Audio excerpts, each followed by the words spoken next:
Hello বন্ধুরা, এখন আমি ষাটি মাছের ঝুরা বানাবো। এখানে নুন হলুদ মাখিয়ে নিয়েছি মাছটাকে, কড়া বসিয়ে তেল দিয়ে দিয়েছি, তেল গরম হয়ে গেছে। আর এখানে কাঁচা লঙ্কা চিড়ে নিয়েছি, আর এখানে নুন হলুদ আর জিরের গুঁড়ো আর আদা ম্যাশ করে নিয়েছি।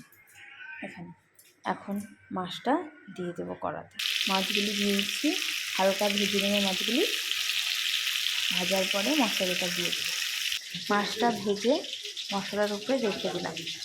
এখন সব একবারে ভেঙে চাপিয়ে দেবো। জিরে ফোড়ন দিয়ে মাছটা দিয়ে দিলাম মশলা থেকে।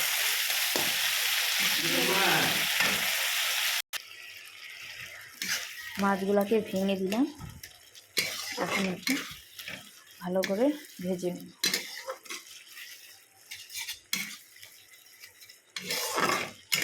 একটু সামান্য জল অ্যাড করে দিয়েছি।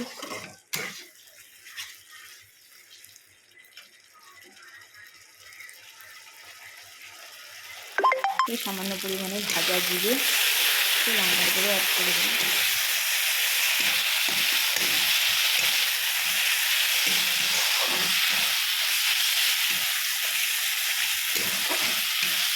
এই রান্নাটাতে তো আদার পরিমাণটা বেশি দিতে হয়।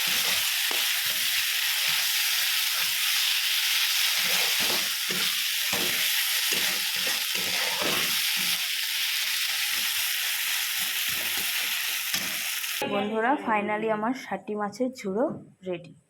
যদি ভালো লাগে অবশ্যই লাইক কমেন্ট শেয়ার করো, আমার পাশে থেকো।